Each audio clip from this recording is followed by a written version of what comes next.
Karthigai Deepam சீரியலோட today episode review தான் இந்த வீடியோவில் நம்ம பார்க்க போகிறோங்க. நம்ம சேனலை மறக்காமல் சப்ஸ்கிரைப் பண்ணிவிடுங்க. பக்கத்தில் பெல் ஐக்கான் இருக்கும், அதையும் ப்ரெஸ் பண்ணிடுங்க. வாங்க வீடியோக்குள்ளார போகலாம். கார்த்திக் அவங்க அப்பாவுக்கு ஆக்சிடெண்ட் ஆகிடுச்சு அப்படின்ன உடனே கண்டிப்பாக நம்ம ரம்யா மேலே தாங்க சந்தேகமே வருது. நம்மளை இங்கே வர சொல்லிவிட்டு அப்பாவுக்கு இந்த பக்கம் ஆக்சிடெண்ட் ஆகிடுச்சு, நம்மளை வீட்டில் இல்லாமல் வெளியில் அனுப்பிட்டு அவங்க வீட்டுக்கு வர்றதுக்கு தான் இந்த மாதிரி பண்ணியிருப்பாங்க அப்படின்ற மாதிரி டவுட் படுறாங்க. இன்னொரு பக்கம் நம்ம கம்பெனியில் கார்த்திகோட ஒர்க் பண்ணவர்கிட்ட கால் பண்ணி கேட்குறாங்க, ரம்யா அங்கே இருக்காங்களா அப்படின்னு சொல்லிட்டு. அவரும் இல்லை அப்படின்னு சொல்கிறாரு. அதுக்கப்புறம் கம்பெனிக்கு அவங்கள பார்க்குறாங்க. பார்த்தா கம்பெனியில் இருக்காங்க. நீங்கள் எப்போ வந்தீங்க அப்படின்னு சொல்கிறாங்க.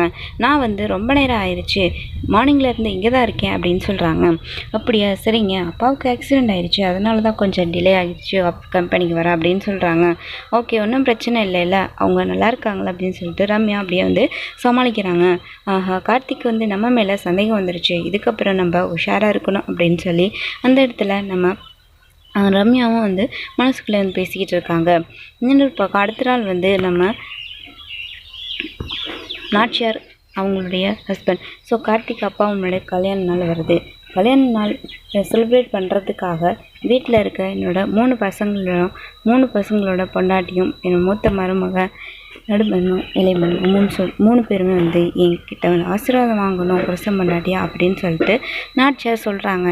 இதுதான் என்னோட ஆசை, எனக்கு கல்யாண நாள் பரிசாக ஏதாவது கொடுக்கணும் அப்படின்னு நினச்சிங்கன்னா நீங்கள் இதை மட்டும் செஞ்சால் போதும், நான் சந்தோஷப்படுவேன் அப்படின்னு சொல்லிட்டு நாச்சியார் சொல்கிறாங்க. பட் ஆனந்த் என்னால் முடியாது அப்படின்னு சொல்கிறாங்க. எனக்கு ஒய்ஃப் அப்படின்னா அது என்னோட ரியா மட்டும்தான், ஸோ அவளை கூட்டிகிட்டு நான் ஆசீர்வாதம் வாங்கிக்கிறேன் அப்படின்னு சொல்கிறாங்க. அப்போது என்னால் அவங்களுக்கு ஆசீர்வாதம் பண்ண முடியாது அப்படின்னு சொல்கிறாங்க.